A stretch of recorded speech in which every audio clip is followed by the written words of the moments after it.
from Zhejiang University.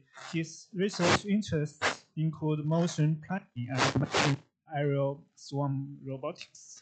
And today, he will give us a talk regards to those microflying robots. Let's welcome Dr. Zhou. Okay. Good afternoon, and thanks for all your attendance. And it's a great honor for me to share our work of microflying robots. And the topic name is Swarm of Microflying Robots in the Wild, and it is published as the journal cover in Science Robotics in 2022. Now, let's first talk about what is swarm robots and what is flying robots. The main difference of flying robots compared to the ground robots is that they can move in the 3D environment, not like ground robots that they are just restricted to the 2D surfaces on the ground. So they can produce unique perspective of the environment, and they can carry some cargoes and pass some places that ground robots cannot go. For example, the subterranean subground environments or near the high buildings.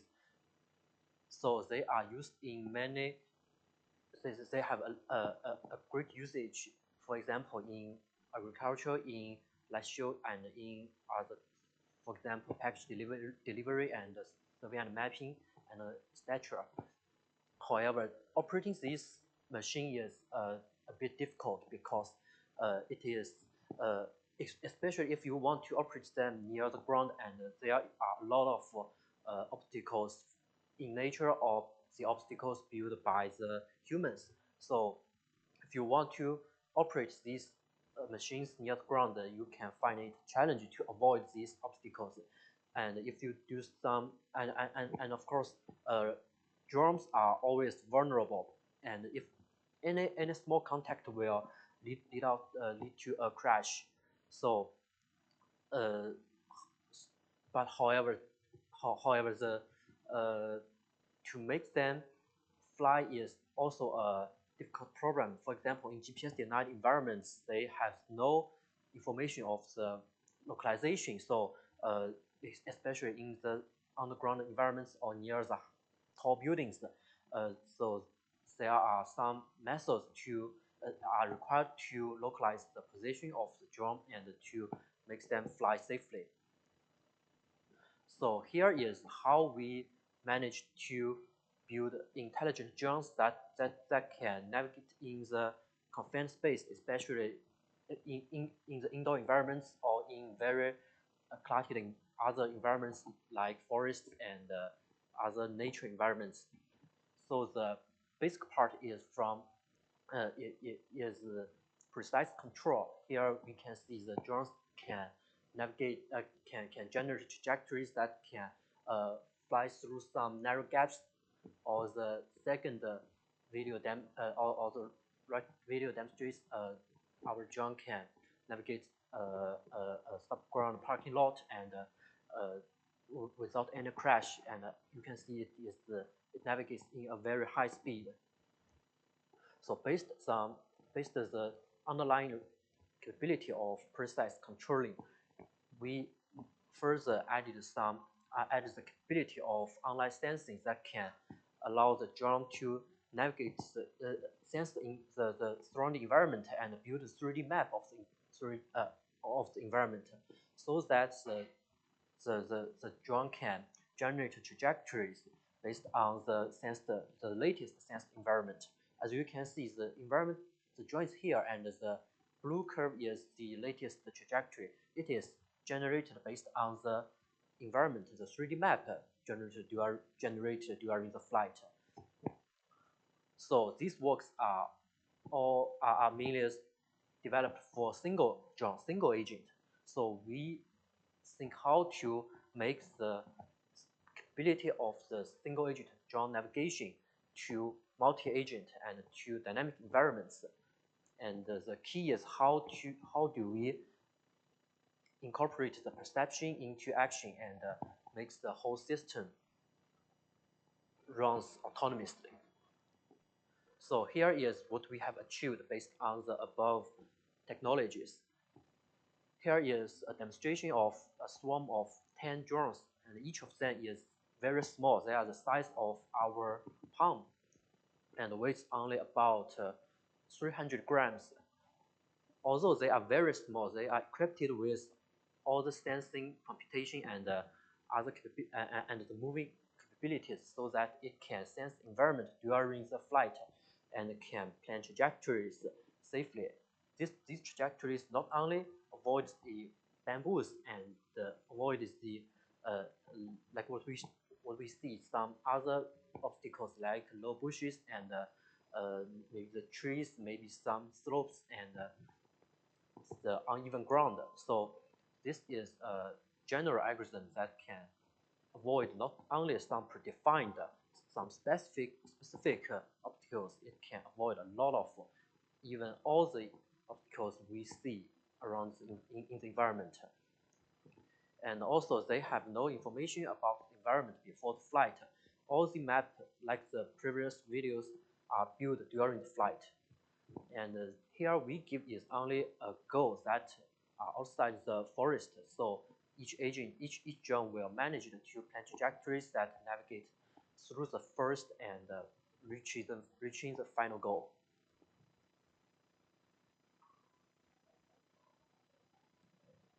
So here we will discuss how we achieve this.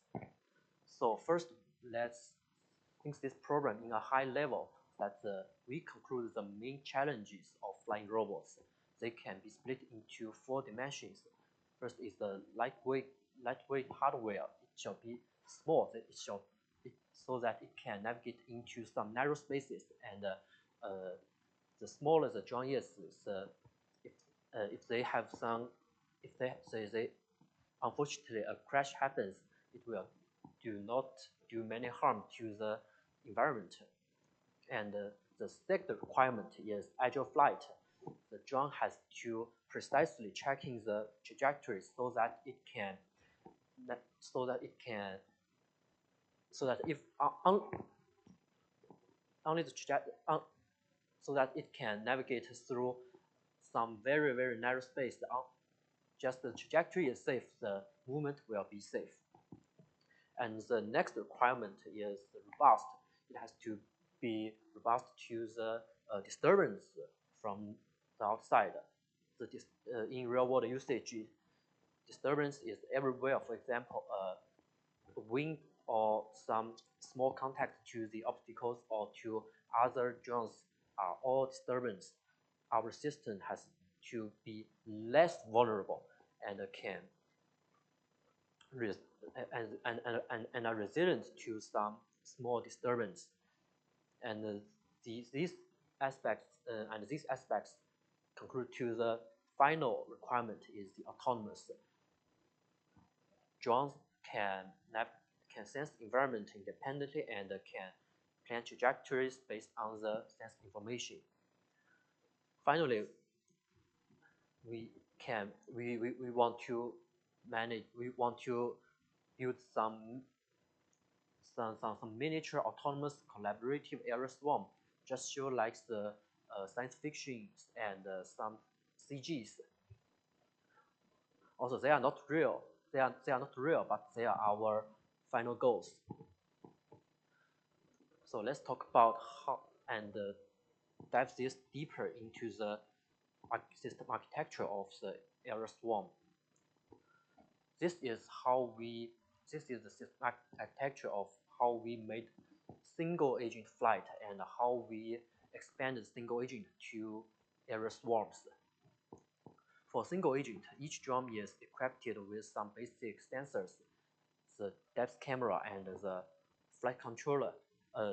Another important sensor called IMU, inertial measurement unit, is mounted in the flight controller. So we combine the depth camera and the inertial measurement unit to estimate the state of the drone. The state contains 3 degrees of position and 3 degrees of orientation.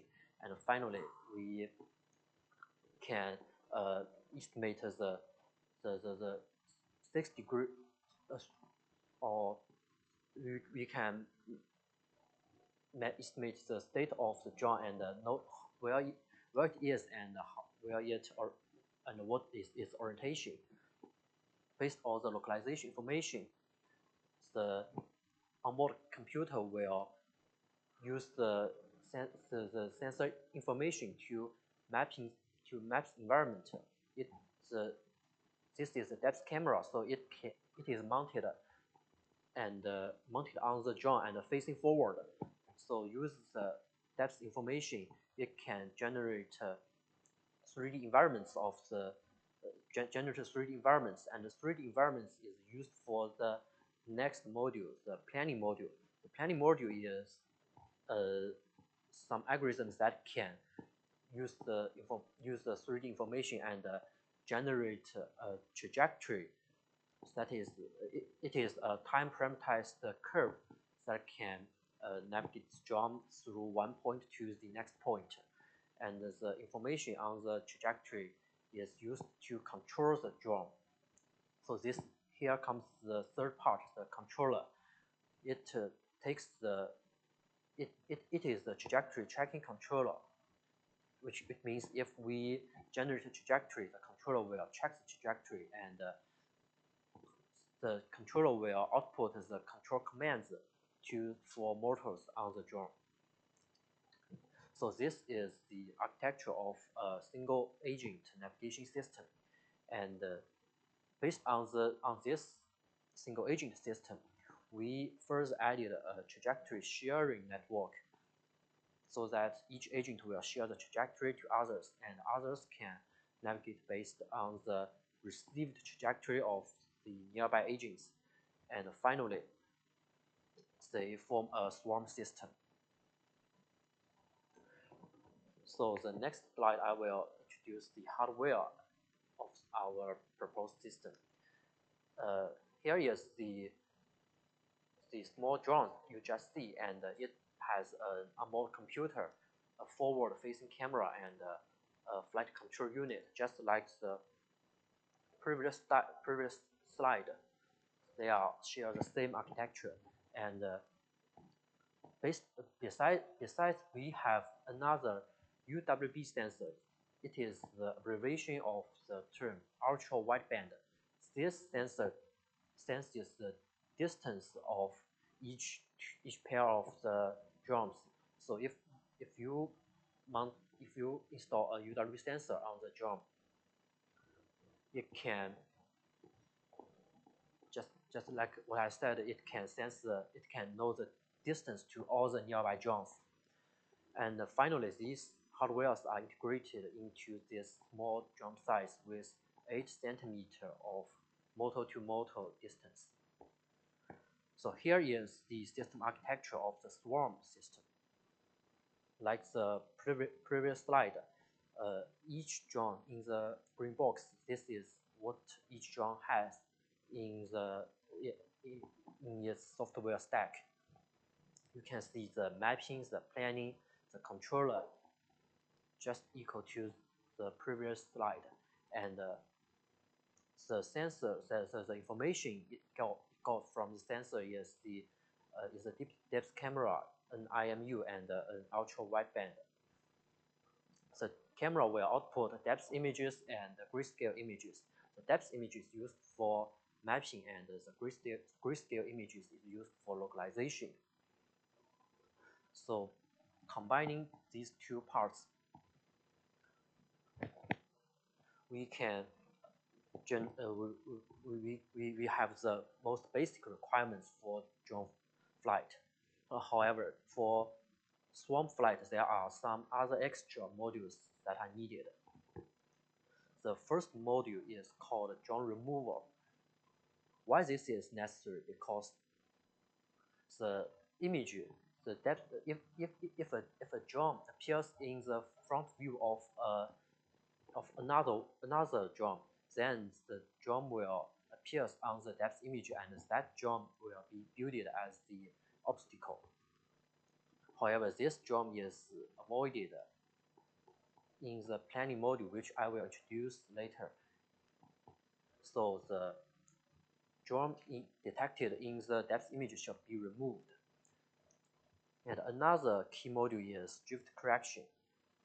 This is because we use visual inertial based localization, and this kind of localization will drift during the flight. The if we want to make the drum has the exact position of the or makes drum has the exact position, we have to correct the drift during the flight. So here is the drift correction module, and after the drift correction, it will produce the real odometry to other modules. And finally, we have made all the system. We made all the modules integrate all the modules into the drum system and made such a drum swarm.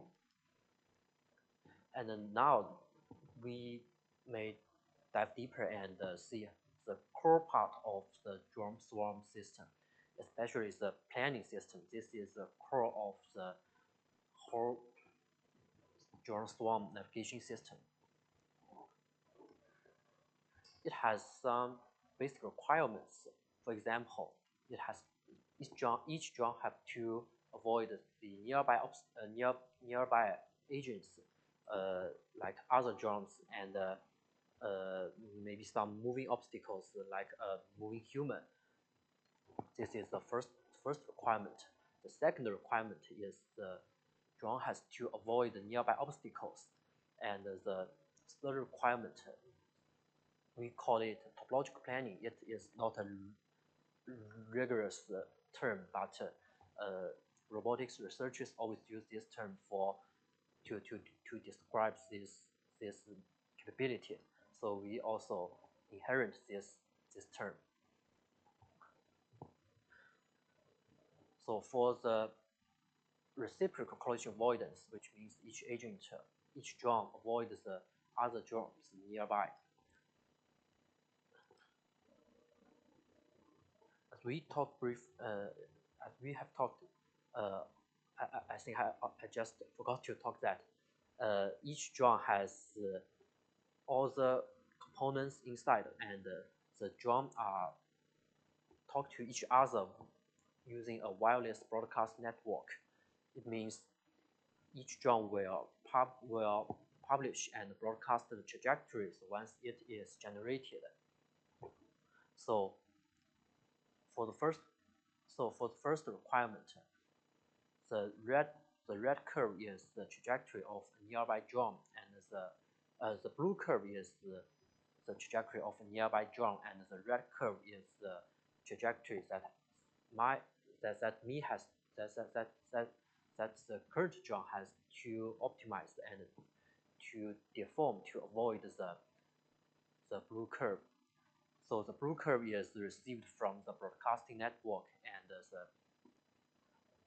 the red. To achieve this requirement, we will sample the red curve. Each sample has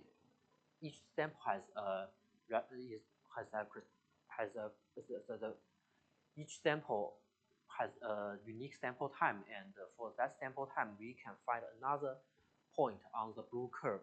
So the requirement is that we have to keep the distance of each pair of the position. The distance has to be larger than a predefined safety clearance.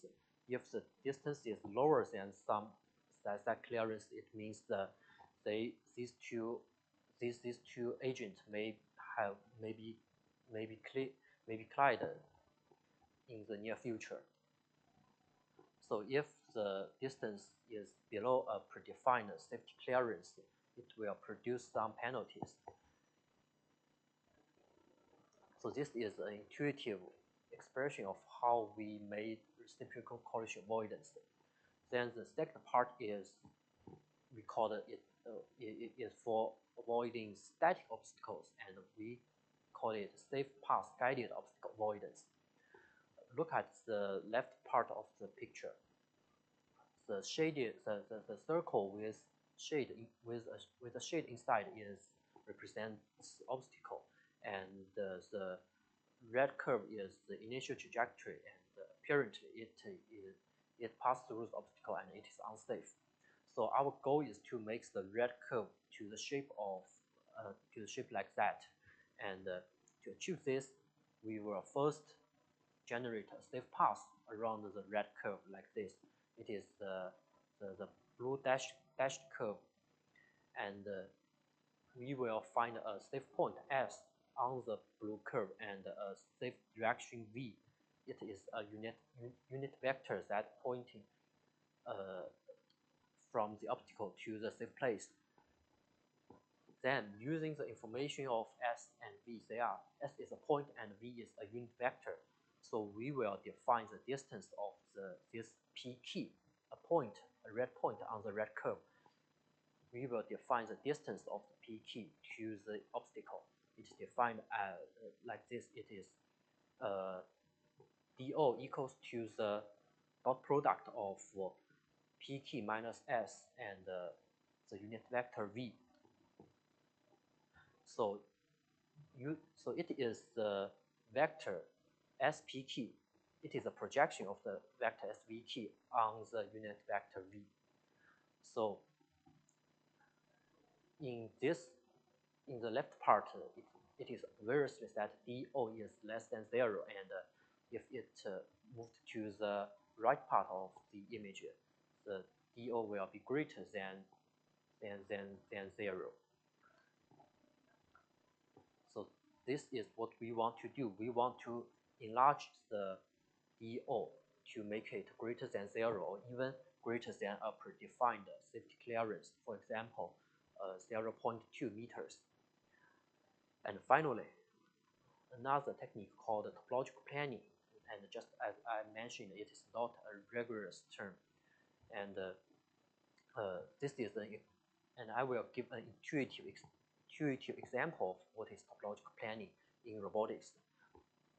For example, if you are a robot and in front of you is a tree, and you have two choices to go past the tree from the left side or from the right side.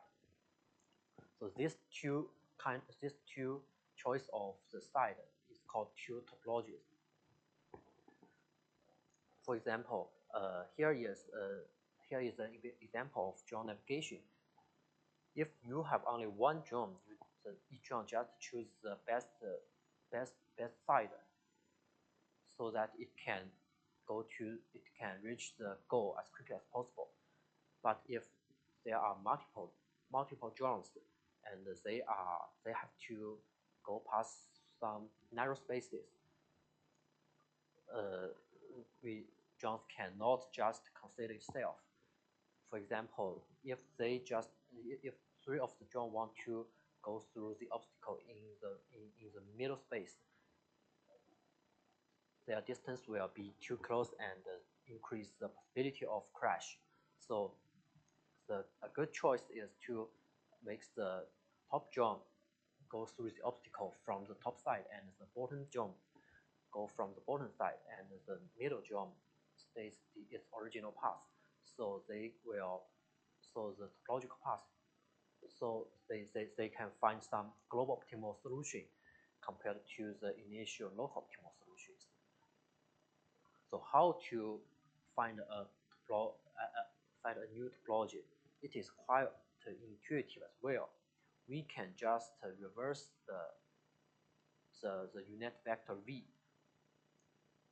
So here the V point to the top right, and we reverse the V to point to the bottom left, like this direction, and find a new S on the edge of the obstacle.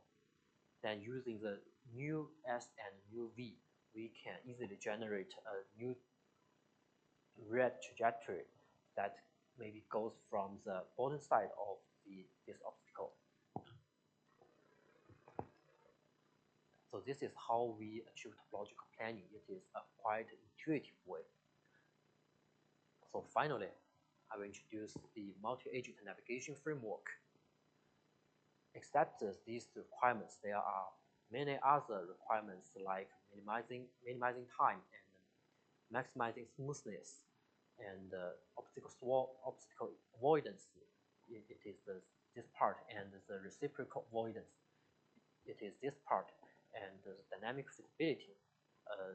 This means each drone has its capability of, for example, maximum flight speed, maximum acceleration, and other limitations. We have to take these limitations into consideration.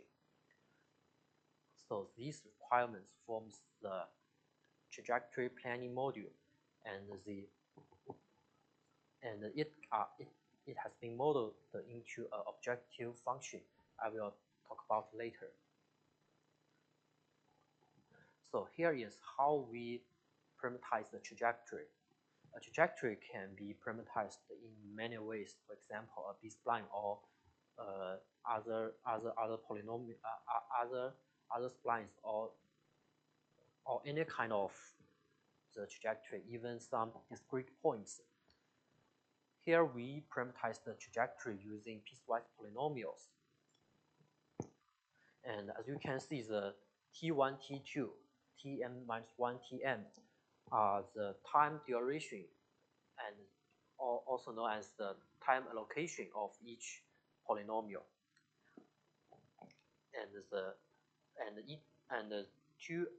each pair of adjacent polynomials are connected in one point. Here is the Q1, Q2, Qm minus 2, and Qm minus 1. The connecting point should be continuous, and it has to be high derivative continuous. And each trajectory, as I said, it is polynomial, so it is parameterized with the polynomial coefficients c and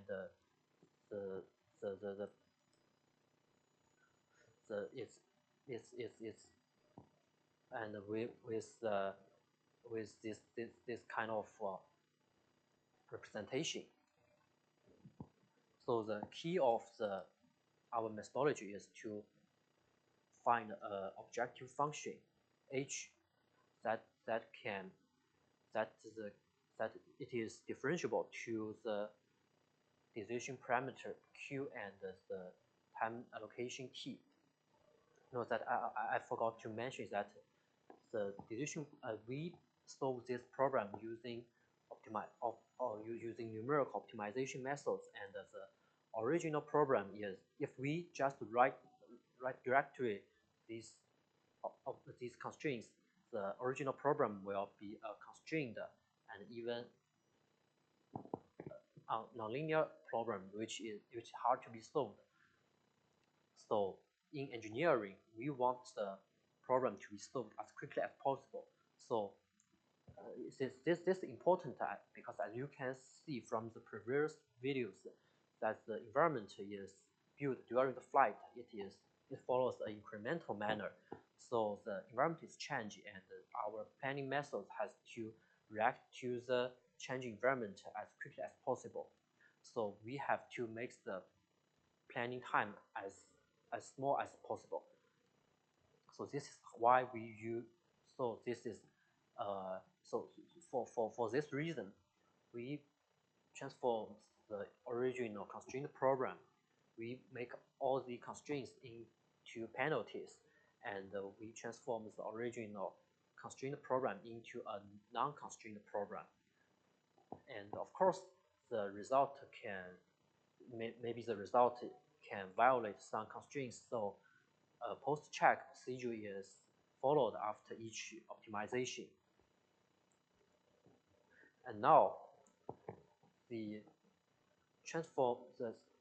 original program is transformed into some kinds of objective functions like this. It is a function of the trajectory of these adjacent points q1, q2, q minus 2, q minus 1, and it's a function of the time allocation t. So what we do is to find a mappings that can maps the adjacent points Q and the time allocation T to directly to the coefficients of a polynomial C. And this mapping is differentiable, so we can model the whole program into a differentiable program, and using the chain rule, you can get the H is the objective function, and Q is the decision variables, and T is the decision variables as well. And the partial H, partial Q can be described as the product of partial F, partial C, then partial C, partial Q. And the later part, the orange part, partial C, partial Q, can be acquired using this mapping. This is what we have done to make the whole program differentiable and can be solved quickly. So here is a more detailed explanation of how we model each term that is required to form the whole planning program. For example, if we want to minimize the flight time, we just sum the time duration of each polynomial segment. And if we want to maximizing the trajectory smoothness, we just get the time integral of the derivative of the trajectory. And if we want to avoid the static obstacles, and just like what I've said, if the DO is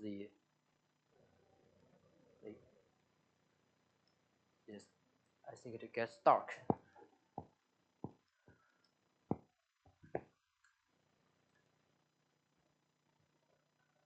Okay, let's continue.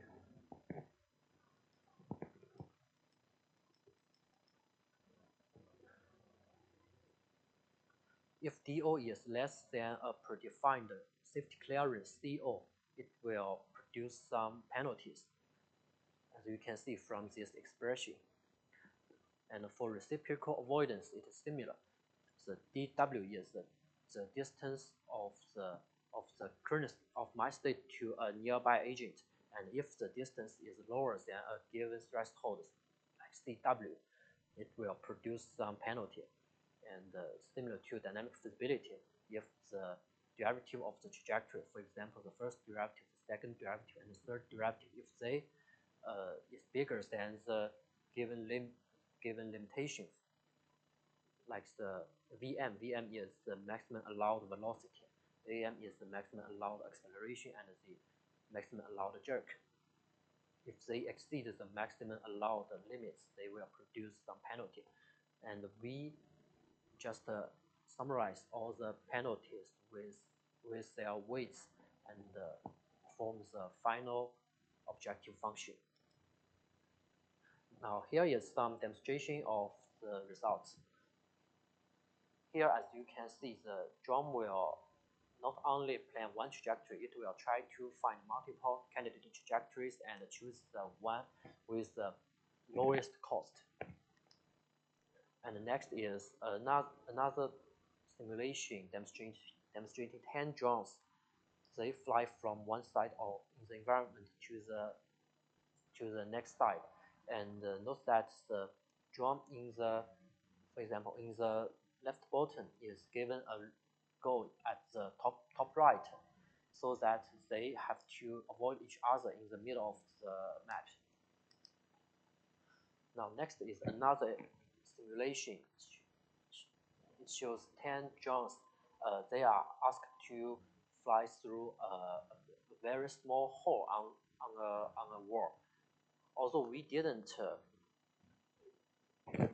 set any constraints, or we didn't give any priority, the planning module will autonomously organize all the drones and pass this small hole in a good order. Now this is what I said. We want to make the computation time as low as possible. The result is, as you can see, it takes less than 1 millisecond to generate each trajectory. It is very fast, and even we increase the number of drones, the worst complexity is linear complexity. Here is the resource demands. It is recorded on the onboard platform we used on the drone. As we can see, the localization module takes the majority of the computation and then follows the mapping and the planning modules. Still, there are about 3/4 of the reserved computation that can be used for any other purpose. Here is another more comprehensive benchmark that you can see the proposed system almost wins in all the aspects. So here is another quantitative analysis of the proposed system. As you can see, we still analyze this. We analyze this based on the experiment that when 6 drones are managed to go through this small hole. So unlike the improvements in mathematics or other subjects that had to be precise and rigorous, this is a large system and cannot be proved something like in a mathematic manner. So we just see the results from the experiment that during the time of crossing the hole, the drones are managed to minimize the spacings they reserved, so that they can go past the hole as quickly as possible, and the maximum velocity is reached. Meanwhile, the trajectory length is minimized. The length is similar to the straight line distance, which is instead of the shortest distance of 2 points.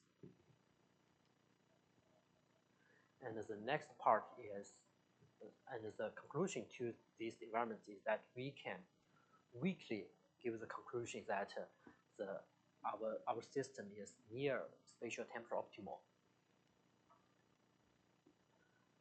So another part is relative localization, and just like what I have mentioned, each drone uses the onboard camera to localize themselves, and it is indeed the localization process is an integral process. Therefore, the drift is unavoidable. As you can see, without any drift correction methods, here we let 10 drones fly to some places about 60 meters ahead, and this line is the localization result without any positioning correction. It will drift for several meters, but after the correction, the formation is still maintained. So the key of localization correction is we introduce the UWB module. It will measure the distance of each pair of mesh distance to every other drones, so that we can compare the measured distance to the distance computed from the positioning each agent sync where it is. So the arrow can be used to correct the drift. And this is the key idea of drift correction. So let's watch more videos like this video. In this video, 10 drones are required to maintain a rectangle formation, and as you can see from the start, to the goal, there are a lot of obstacles during the flight, and each time there is obstacles, the drone will deform the formation to avoid the obstacles, and after that the formation will be reformed. Now here is the quantitative analysis of the experiment. Now here is this is the analysis of formal videos, and here is the formation videos. Here is the formation video, and here is just some close-ups of the formation. You can see if there is obstacles, they will deform, and when they fly to the empty space, the formation the drone will reform and formation is kept. Here is another demonstration showing experiment called cooperative checking. Here a person walks inside and 4 drones are asked to check the person. As you can see, since drones will broadcast the information of the person, although we have deliberately added a white blanket to the left drone, what you can see over there. This is a white blanket to block the sight of the left drone to the object. But since other drones can share the information, share the position of the object, this blocked drone will not lost the target. And finally, it is called intensive reciprocal avoidance test. As you can see, informal videos, drones are always flying in a similar direction, where the capability of avoiding the nearby obstacles cannot be thoroughly validated. So we added this experiment, where drones are asked to fly in different directions, and the goal is given in randomly. Meanwhile, we also add obstacles during flight, which means the environment is changing. And finally, we turn off all the extra ground localization system. Then the drone can only localize themselves with the onboard sensors, but they can still maintain the safety. And from the videos, from this part we can see this part. This hole is. I will pause video.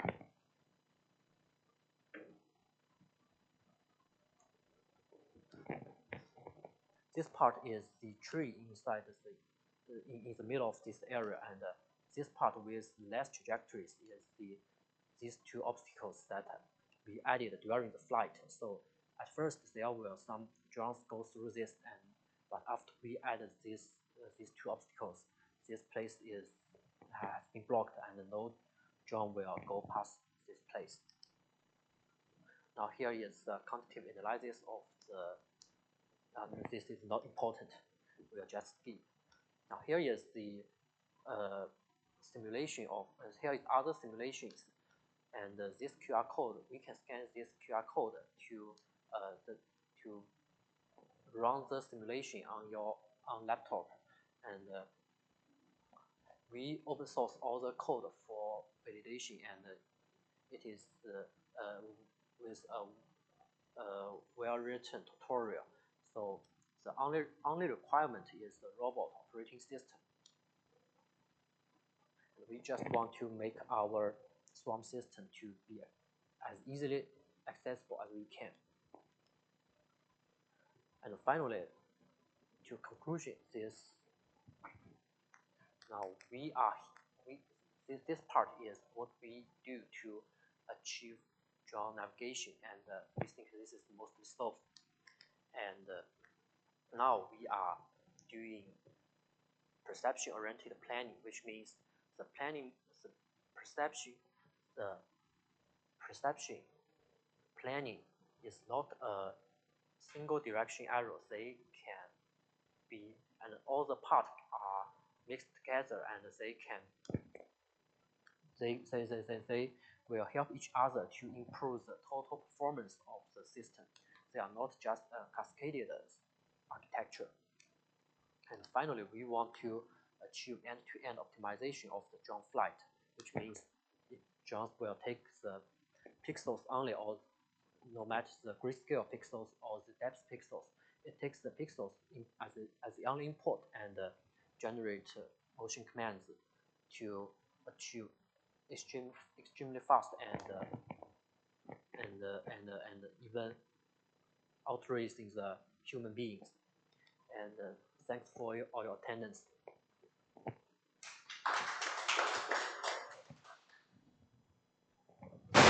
Any questions?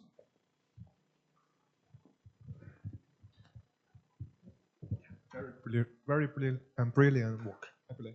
Thanks. And could you show me the slide that shows your penalty function or the loss function? Yeah. I have a question.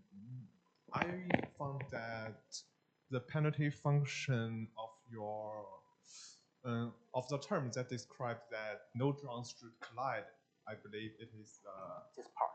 Yeah, this is part. Yes. So like two drones should not collide, but this kind of function does not generate a value like infinity, right?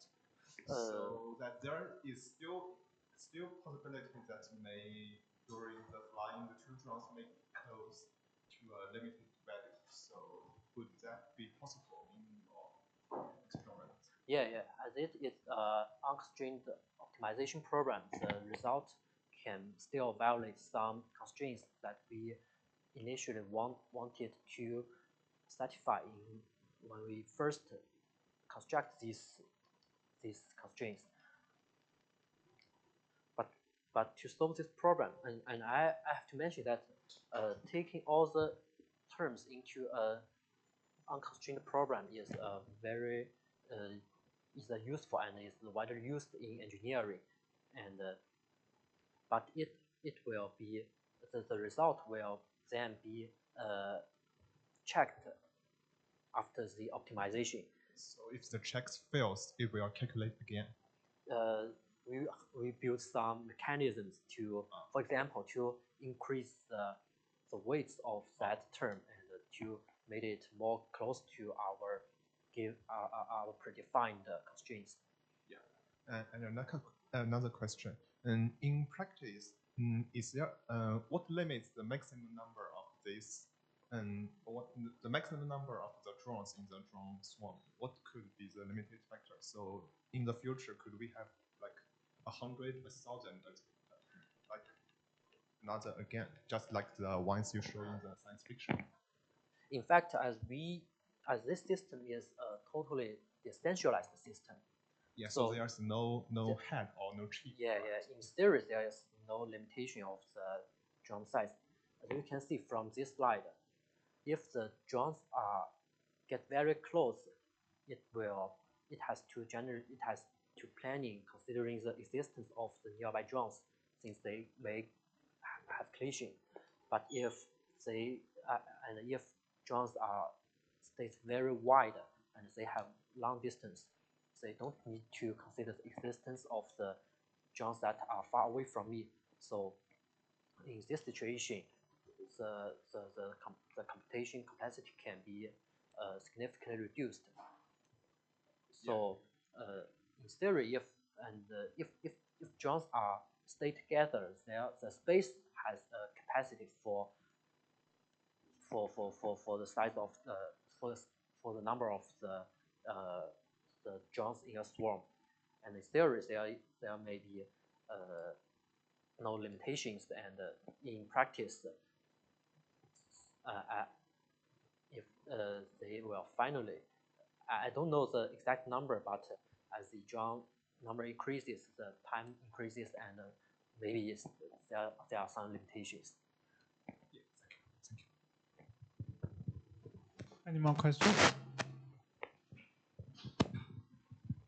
So can you very briefly explain like how like the information is being shared between different swarms? Like because so how the informations are being shared between different because I think that's more like a technical question, because the frequency at which you are having those swarms sharing information with each other really matters, right? It depends on the speed. So can you very briefly explain how these information are being shared? first, the information shared is the, maybe this diagram is too small. I will zoom it.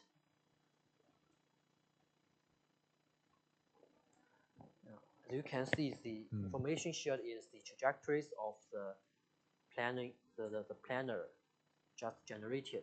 So each trajectory, the size of each trajectory is always hundreds of bytes.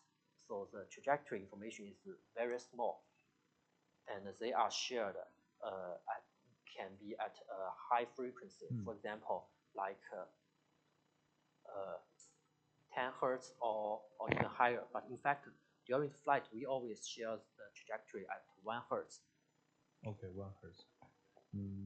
So there's like a wireless broadcast network, so it's controlled by maybe a center control router or. There are many ways to build such a wireless network. Okay. And the easiest way is just like what you surface internet in your home. All the family members connect their device to a router and they can share the information. But modern wireless cards, we use just normal wireless cards, just used in the laptop or many commercial wireless cards. So they can connect it directly to others. Yeah, I think that's key because so there is two kinds of the network architecture. Okay, yeah, because as you said, if the swarms are being controlled by one center, like a distributor or router, it might have some kind of order, like an order dependency. Because, for example, you have number 1 to number 10. The number 1 information comes first, and then you probably need to reorganize to order the other swarms. But letting them having information shared between them is itself a control system problem. So there's no center stations. Okay, so no primary. Yeah, no primary. And everyone is just equal. Okay. Equal to others. And in fact, the primary is who broadcasted the trajectory first. He has the higher priority. Okay. Okay, yes, thanks. So by the way, I think I saw a paper from UCL. People they call the aerobots. They have a flying drone that deposit materials. So you might be interested in that paper. It's published in Science in 2020 or 2021. Oh, it's incredible. Oh yeah. Yeah, so UCL has a like swarm robotic lab. So you might take a look at their website. They also have interesting swarm drones and that can deposit concrete. Flying and then like a 3D printer will deposit concrete on the platform. Oh, I forgot that. You mean the paper published on Science. Science. Yeah. So from University College London. You mean the paper? I guess is the one of 3D printing. Yeah. Oh, I know that paper. Yeah, that's the paper I'm referring to. Oh. I think you should have read that. Yeah, okay. I know that paper. Yeah. Great, thanks. Thanks. Any more questions? If not, let's thank our speaker again.